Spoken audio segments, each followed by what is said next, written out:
Welcome to Roxy's Pinoy Stories. Magandang araw po sa iyo, Miss Roxy. Itago niyo na lamang po ako sa pangalang EJ, 29 years old, at isa akong government employee na nagtatrabaho sa aming munisipyo. Bata pa lang po ako, lumaki na akong kilala bilang isang achiever sa amin. Sa eskwelahan, parati akong nasa taas ng klase, active sa mga sports, at bukod doon ay naging matapat din akong server sa aming simbahan. Hanggang sa paglaki at pagtatrabaho ko ngayon sa munisipyo, bit-bit ko pa rin ang ganitong pagkatao. Ako ang madalas na nangunguna sa mga charity events at outreach program sa barangay namin.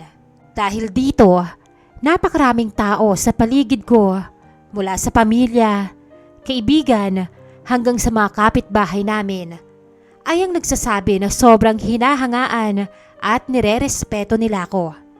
Para sa kanila, ako yung typical na ideal person. Mabait, matulungin, at tila walang kapintas-pintas ang buhay. Kung titignan po kasi ang pamilya ko, Miss Roxy, napakarami naming kapintasan at dungis na pilit kong binubura sa tingin ng tao sa pamamagitan ng sarili kong mga tagumpay. Hiwalay po ang mga magulang ko. Sumama sa ibang lalaki ang nanay ko noong bata pa ako. Habang ang tatay ko naman, pati na ang mga tito ko ay pare-parehong mga kilalang babaero at walang seryosong commitment sa buhay. Kaya bata pa lang ako, isinaksa ko na sa isip ko na kailangan kong maging magaling sa lahat ng bagay. Nag-aral ako ng mabuti, naging active sa simbahan at ginawa ang lahat para hindi ako matulad sa kanila. Gusto kong mapatunayan sa mga tao na hindi ako katulad ng pamilya ko. Isang araw, habang nagla-lunch break kami sa pantry ng munisipyo, bigla akong tinanong ng isa kong katrabaho, EJ, 29 ka na, hindi ba? Uy, malapit ka nang lumampas sa kalendaryo, bes. Hirit ni Ate Jing habang nagbubukas ng baon niya. Sobrang subsob ka sa trabaho at saka sa mga outreach natin sa barangay. Bakit ayaw mo pang mag-girlfriend o mag-asawa? Sayang naman yung kagwapuhan at galing mo kung wala man lang mag-aalaga sa'yo. Natawa na lang ako, pero honestly, kabisado ko na yung tanong na yan. Uminom muna ako ng tubig bago ako sumagot. Ate Jing, ayoko nga ng kaagaw sa sahod ko. Sagot ko ng pabiro, pero totoo rin naman. Masarap kaya yung malayang nakakapaggasto sa sarili, tsaka nakakatulong sa iba nang walang nagbabawal o nagbibilang ng pera. Nakisali na rin si Sir Gary na nakikinig pala sa tabi. Nako EJ, iba pa rin talaga pag may katuwang ka sa buhay. Sino na lang ang mag-aasikaso sa'yo kapag nagkasakit ka? Sino makakakwentuhan mo pag matanda ka na? Iba pa rin yung saya pag may sarili kang pamilya at may magpapatuloy ng apelyido mo. Sumandal ako sa upuan at direkta akong tumingin sa kanila. Modern na po ang panahon ngayon, Sir Gary at Ate Jing. Hindi na kaya requirement ang pag-aasawa para masabing successful ang isang lalaki. Sa hirap ng buhay ngayon, mas gusto ko na lang mag-ipon para sa retirement ko. At least yung pera ko sa bangko, hindi ako iiwan. Natahimik sila sa sinabi ko. Akala nila nagiging practical lang ako na modern lang talaga ang pananaw sa buhay. Pero ang hindi nila alam, Miss Roxy, mas higit pa doon ang dahilan ko. Ang totoong dahilan kung bakit ayokong mag-asawa ay dahil sa matinding trauma sa pamilya ko. Lumaki akong nakikitang naglolo ko yung nanay ko, habang yung tatay at mga tito ko naman, ginawang laro lang ang pakikipagrelasyon at pagiging babaero. Takot na takot akong pumasok sa commitment kasi ayokong maranasan yung ginawa ng nanay ko. At mas takot ako na baka balang araw, maging katulad din ako ng tatay ko na manluloko at sisira ng pamilya. Pero nagbago ang lahat ng yun nang makilala ko si Sam. Isang hapon, habang nagpapahangin ako sa labas ng bahay, umuwi ang Tito Joseph ko na may kasamang isang babae. Katulad ng inaasahan, amoy alak na naman si Tito. Pero ang nakakuha ng atensyon ko ay yung kasama niya. Nakasuot siya ng kulay pink na bestidang medyo kupas na, Mahaba ang buhok at sobrang payat. Halatang halata ang pagod at takot sa mga mata niya. Hindi pa man sila nakakapasok ng maayos sa bahay, ay sinigaw-sigawan na agad siya ni Tito Joseph habang paika-ikang naglalakad dahil sa kalasingan. Oy Sam, bilisan mo riyan. Ipagluto mo ko ng makakain, bilis! Singhal ni Tito habang padabog na naupo sa papag sa labas ng bahay nila. Kahit iyon pa lang ang unang beses na dinala ni Tito yung babae sa kanila, kung utos-utusan niya ito ay parang ginawa na niyang katulong. Dahil dikit-dikit lang ang mga bahay sa amin, kitang-kita ko mula sa kinaroroonan ko ang matinding pagkataranta ng babae. Hindi niya malaman ang gagawin. Patingin-tingin siya sa paligid, litong-lito kung saan hahanapin ang mga gagamitin sa pagluluto sa maliit at magulong kusina ni Tito. Bakas sa mukha niya ang takot na baka lalong magalit kapag hindi siya makapaghain agad. Dahil hindi ko na matagalan ang nakikita ko, nagkusa na akong lumapit at tinawag siya. Miss, dito ka na magluto sa bahay ko. Tawag ko sa kanya sa kalmadong boses. Kagagaling ko lang sa palengke. Kumpleto ang gamit at rekado riyan sa kusina ko. Mas mabilis kang makakapagluto rito. Napatingin siya sa akin, parang nag-aalangan pa noong una. Pero nang marinig niyang muling nagmura at sumigaw si Tito sa labas, tumango siya at nakayukong sumunod sa akin, papasok sa aking bahay. Habang naglalakad siya papasok, damang-dama ko ang panginginig ng mga balikat niya. At nang makarating kami sa kusina ko, tahimik lang siyang kumikilos habang nag-aamok at nagwawala pa rin sa labas ang tito kong lasing. Hindi ko rin talaga maipaliwanag sa sarili ko kung bakit ako nakialam nung oras na yon. Alam mo yon, Miss Roxy, mula bata pa ako, may personal rule na ako sa buhay. Hanggat maaari, iiwas ako sa mga kaguluhan ng mga kamag-anak ko. Deadma lang dapat. Pero nung araw na yon, parang may kung anong nag-push sa akin. Feeling ko talaga, kailangan kong tulungan yung babae. Hindi ko kayang tiisin na panoorin lang siyang sigaw-sigawan ni Tito Joseph. Anong gusto mong lutuin? Tanong ko sa kanya habang itinuturo yung mga binili ko sa palengke na nakapatong sa mesa. Bigla siyang napatigil. Namilog yung mga mata niya na parabang hindi niya alam ang isasagot. Naistatwa lang siya habang nakatitig sa akin. Halatang hindi sanay na tinatanong ang opinyon niya. Nakita ko yung pag-aalinlangan sa mukha niya. Kaya iniba ko agad yung tanong. Ikaw, anong gusto mong kainin? Lalo siyang nagulat sa tanong ko. Sandali siyang natulala na parabang first time na may nagtanong sa kanya kung ano yung gusto niya. Napayuko siya ng konti at mahinang nagsalita. Sinigang na lang po siguro. Yun kasi ang paborito ni Joseph.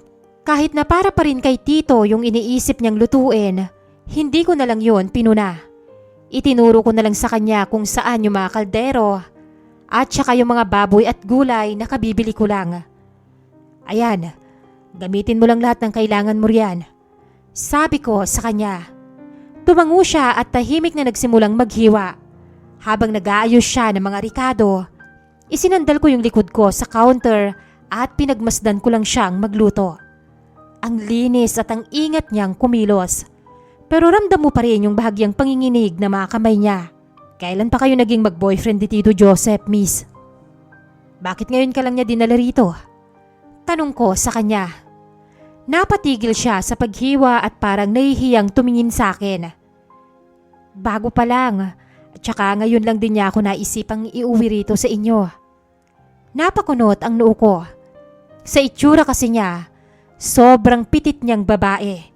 At kapag tinitignan mo, mukha lang siyang teenager na naligaw. Nakakaalarma tuloy isipin na baka bata pa to at pinapatulan na ng tito ko. Ilang taong ka na ba, miss? Direkta kong tanong sa kanya at medyo kabado sa posibleng isasagot niya. Bahagya siyang napangiti. Ang unang beses na nakita ko siyang ngumiti kahit medyo ilang pa. 33 na ako. Mahina niyang sagot. Medyo nagulat ako doon, Miss Roxy. 33 na pala siya. Mas matanda pa pala siya sa akin ng 4 na taon. Pero sa sobrang liit at payat niya, mukha talaga siyang nene. Mas lalo lang tumindi yung awa at kuryosidad ko sa kanya. Sa mga sumunod na araw, tuluyan ang tumira si Sam sa bahay ni Tito Joseph. At tulad ng inaasahan ko, hindi rin naging maganda ang buhay niya ron. Madalas ko siyang makitang pinapagalitan, sinisigawan, at minsan pa nga ay binubugbog pa siya ni Tito kapag lasing ito. Sa totoo lang, Miss Roxy, bata pa lang ako ay napakarami ko nang nasaksiyang ganung eksena sa pamilya namin.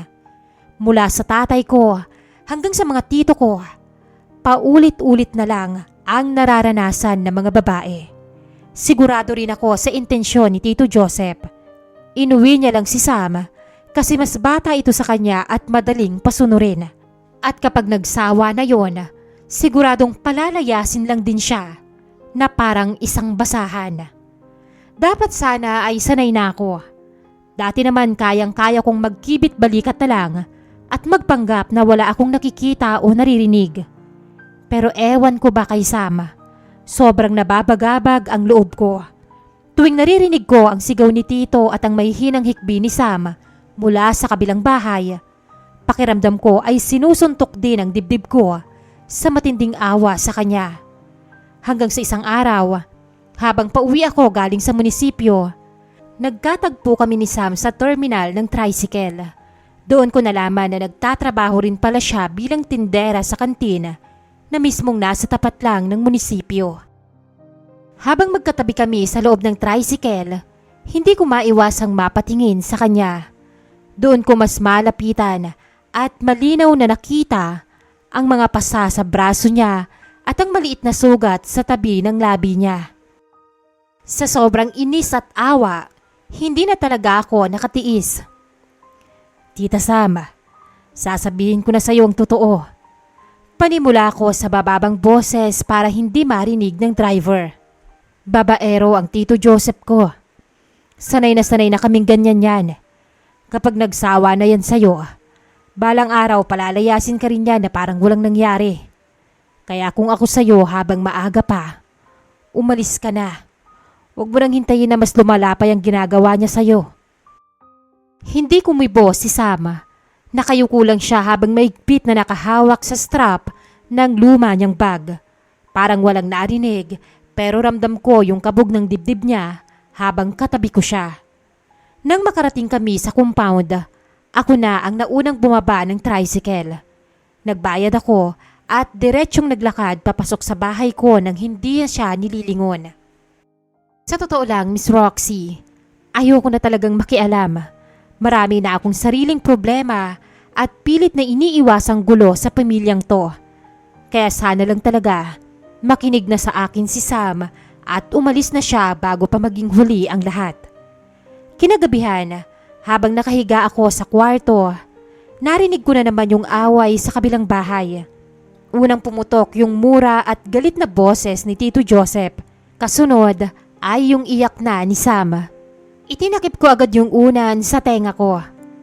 Huwag kang makialam, EJ. Buhay nila yan. Pilit kong sinasabi sa sarili ko. Dati naman, kayang-kaya kong huwag pansinin yon. Pero noong gabing yon, ewan ko ba, parang walang epekto yung unan.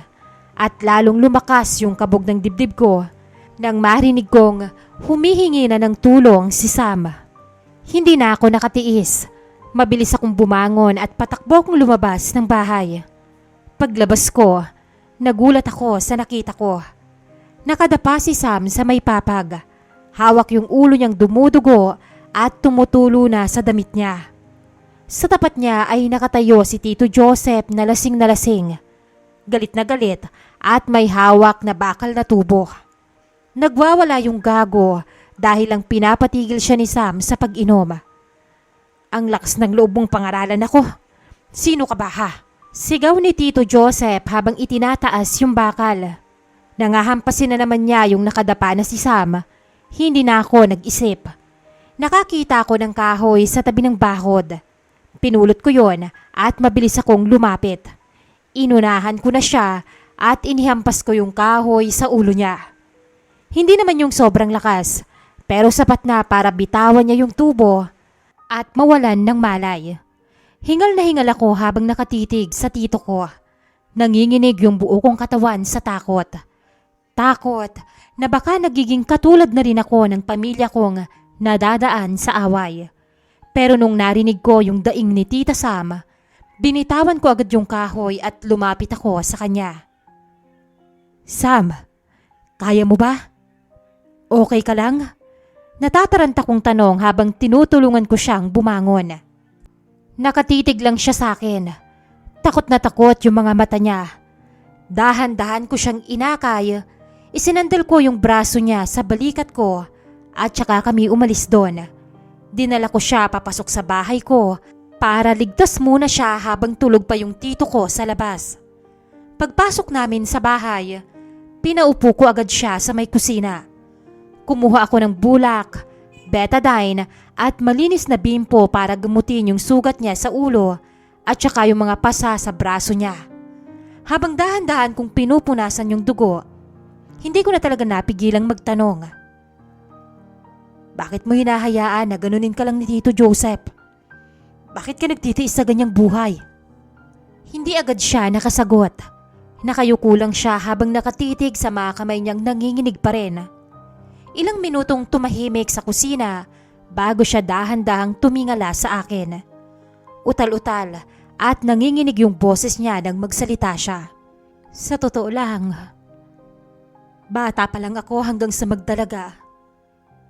Minomolestya na ako ng tatay ko. Nalaman yun ni Joseph. At siya lang yung nagbigay sa akin ng lakas na loob para makatakas doon. Pakiramdam ko kasi madumi na ako. Pakiramdam ko wala nang ibang lalaking tatanggap sa akin. Kaya utang na loob ko sa kanya ang buhay ko. Nang marinig ko yon, Miss Roxy, parang pinunit yung dibdib ko. Kusa na lang na tumulo yung mga luha sa mga mata ko. Hindi ko maipaliwanag yung matinding awa at galit na naramdaman ko para sa kanya. Hindi na ako nakapag-isip pa. Dahan-dahan kong hinila si Sam at niyakap ko siya ng napakahigpit. Huwag mong sabihin yan. Bulong ko habang patuloy na lumuluha. Kahit ano pa ang nangyari sa'yo noon, hindi ibig sabihin noon ay may karapatan na silang saktan ka. Biktima ka lang. Hindi mo kasalanan yung ginawa sa'yo ng tatay mo kaya huwag mong parusahan ang sarili mo. Hindi mo deserve na pagbuhatan ng kamay na kahit na sino. Hawak ang magkabilang pisngi ni Sam. Dahan-dahan kong pinunasan ang mga luha sa mata niya. At habang nakatitig ako sa nanginginig niyang mga labi at sa takot niyang mga mata, hindi ko na napigilan ang sarili ko. Dahan-dahan akong yumuko at hinalikan siya. Isang halik na hindi lang dahil sa pagnanasa, kundi puno ng awa, galit sa mundo, at kagustuhang iparamdam sa kanya na may nagpapahalaga sa kanya. Mula nung gabing yon, Miss Roxy, nagbago ang lahat. Nangako ako sa sarili ko na poprotektahan ko si Sam kahit ano pa ang mangyari. Hindi ko kailanman naisip na darating yung araw na ako mismo ang makikisawsaw sa relasyon ng iba. Buong buhay ko, halos isumpa ko ang pamilya ko dahil sa pagiging taksil at abusado nila. Pero heto ako ngayon, ginagawa ang bagay na kinamumuhian ko. Pero sa ibang dahilan. Para sa akin, hindi lang ito basta pagkikiapid. Ginagawa ko ito para iligtas ang buhay ni Sam. Gusto ko nang tapusin yung kagaguhan na to. Ilang beses ko nang kinumbinsi si Sam na iwan na si Tito Joseph at makipaghiwalay na ng tuluyan. Pero ayaw pumayag ni Sam. Takot na takot siya. Lagi niyang sinasabi sa akin na kapag nalaman ni Tito Joseph ang tungkol sa amin o kapag iniwan niya ito, baka patayin ako ng tito ko. Mas pinipili niyang magtiis kaysa ilagay sa panganib ang buhay ko. Kaya kapag nagwawala at lasing na lasing si Tito, sumasalisi kami ni Sam. Mabilis siyang tumatakas habang tulog ang lasinggero at sa bahay ko siya natutulog para lang makaiwas sa pambubugbog. Sa mga sandaling yon, ginagawa ko ang lahat para iparamdam sa kanya na may halaga siya. Inaalagaan ko siya sa abot ng makakaya ko. Pero isang araw, bigla na lang hindi umuwi si Sam. Magdamag akong naghintay sa sala. Nakatitig sa pinto at hawak ang cellphone ko. Pero ni anino niya, hindi ko na nakita, Miss Roxy. Kinabukasan, sinubukan kong mag-usisa sa paligid. Pero wala ring nakakaalam kung nasaan siya. Lumipas ang isang araw, linggo, buwan, hanggang sa umabot na ng isang taon. Walang Sam na nagbalik. Para siyang biglang nawala ng walang paalam. Kaya ako sumulat sa iyo, Miss Roxy. Hindi lang para maglabas ng sama ng loob, kundi para na rin manawagan. Dahil baka sakaling marinig ito ni Sam, saan man siya naroroon ngayon. Kung nakikinig ka man ngayon, gusto kong malaman mo na may sapat na akong ipon para mailayo ka sa malaimpyerno mong buhay. Handa na ang lahat para sa atin. Hindi mo na kailangang matakot kay Tito o kanino pa man. Sana ay bumalik ka na dahil hanggang ngayon, ikaw pa rin ang laman ng puso ko, Sam. Maraming salamat po, Miss Roxy, sa pag-ere ng aking kwento. Lubos na umaasa, EJ. Nakakalungkot naman ang kwento nila EJ at Sam.